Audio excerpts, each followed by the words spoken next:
You're listening to an inside look with North America's top 50 site consultants. How do I land a big deal in my community? What are location consultants really looking for?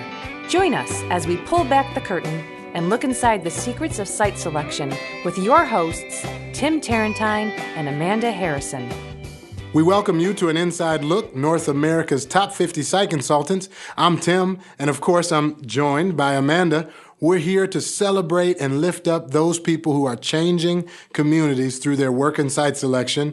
You had a conversation with one of the greats. Amanda, tell us all about it. I sure did, Tim. This week I spoke with Dan Levine. He joined the Oxford Economics U.S. consulting practice just recently in 2014 as a senior economist.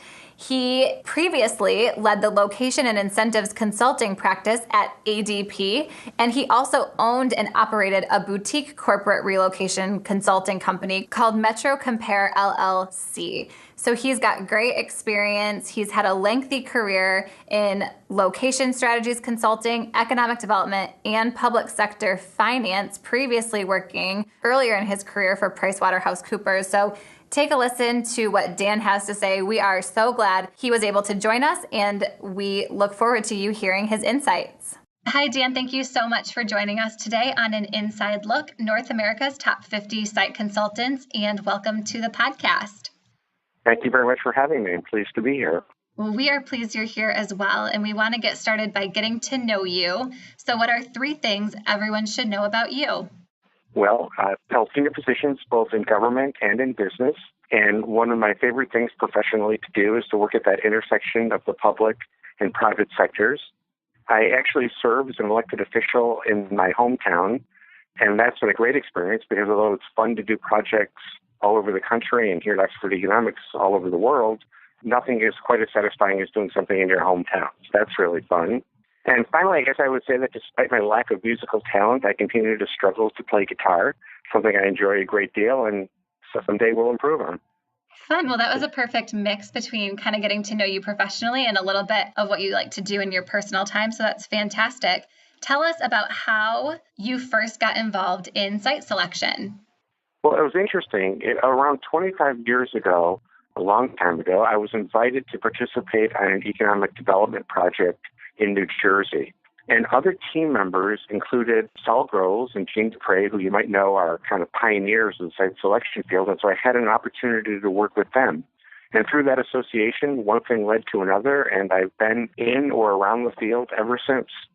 Fantastic. Yes, we do know both of them. Those are great examples of people to get you in the field. That's a great place to start. Now that you've been doing this for several years, can you tell us what's maybe one inside secret that you lean on when you're working on a project?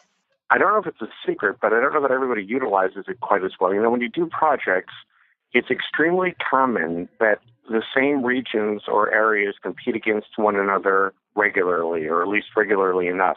And they know one another's secrets very well. And so one of the things that I try to do or learn from is if you want to know about a community's strengths, ask the community. But if you want to learn about their competitive weaknesses, ask the competitors. So competitors are a great source of information.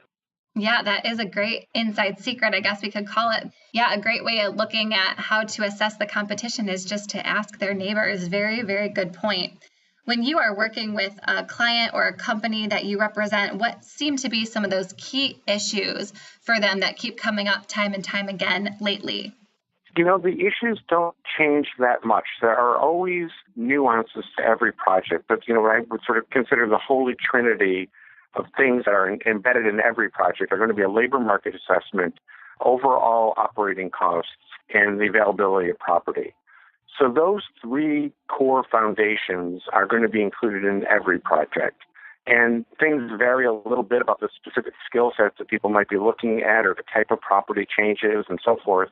But I would say those are the core areas that, for as long as I've been at it, those are and still are the main components of most projects.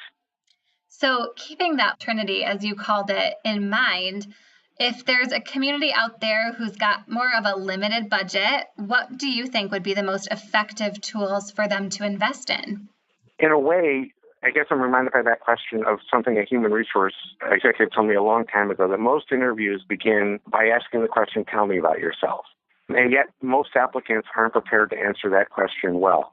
I think although communities know these are the three things they're going to be asked about as well as others, I don't know if they always put that machinery in place to answer the questions well. And so you need to sort of have all of the proper alignments, the university and business relationships, the workforce business relationships, the property and economic development relationships. That machinery has to be in place and functioning well before the project comes at your door. So I guess my advice would be make sure you've got the mechanics working well before the project even presents itself. Yeah, that is great advice, Dan. And I think we can all relate to the fact that sometimes the most obvious questions or the most obvious resources are sometimes the most difficult to put into words or to assemble together. So I think that's a great reminder that seems kind of obvious, like you said, that first question that you get asked on an interview, but it's not always the easiest one to answer. So great takeaways. Can you think of a best case example of a community or a state that you've worked with for a project that just went above and beyond, or maybe really drove the point home on those three key issues that you just mentioned? Yeah, there have been lots of examples. And I guess rather than highlighting specific ones, I'll tell you in general, the communities that work best and do it best are those that become your partner in problem solving. And I'll give a few just general examples of where that's happened recently. I was working on a bakery project in the South not that long ago, and they had very specific facility requirements for freezer and backup power, and they had oven demands and a lot of different things, a lot of crazy things on the property. And the community really became a problem solver, helping put together developers who were able to address the needs. The utility was able to come up and help with projects and really did a great job. Similarly, I worked with an industrial linen manufacturer in New Jersey not that long ago, and there they had a really specific problem with very high sewage and water costs.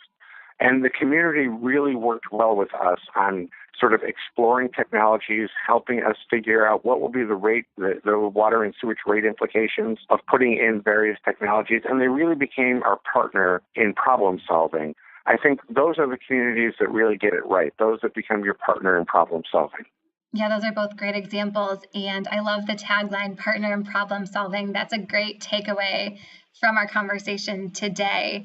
In terms of just purely marketing strategies, Dan, what seems to work the best on you and be the most effective in your eyes? Well, there's a couple of things that work well with me. The one important aspect is that a community knows itself and comes prepared to tell me what its strengths are. I will always make time to meet with state or national delegations when I can, and similarly with very large metro regions.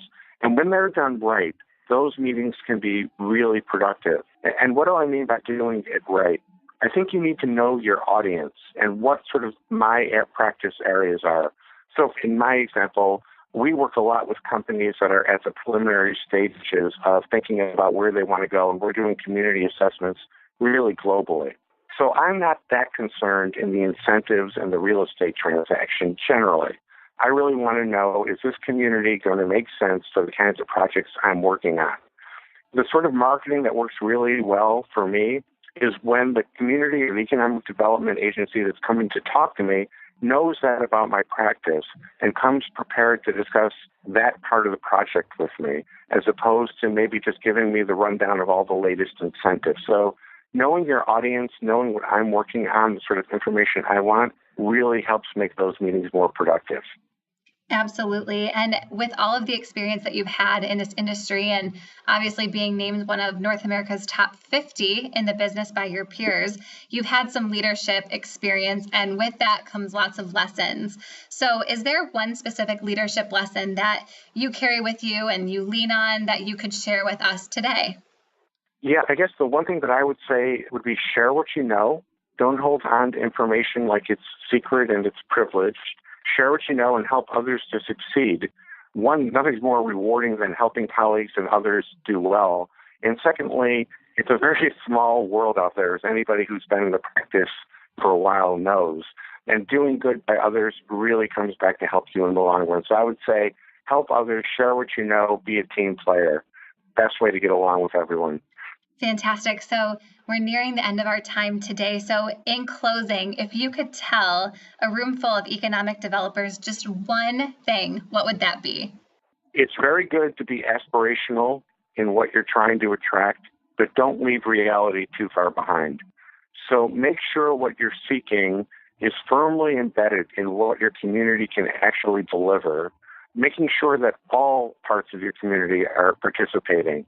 It reflects your workforce, reflects your property, it just reflects your community at large. So I guess my advice would be, it's good to aim high, it's good to be aspirational, just make sure you don't leave reality behind.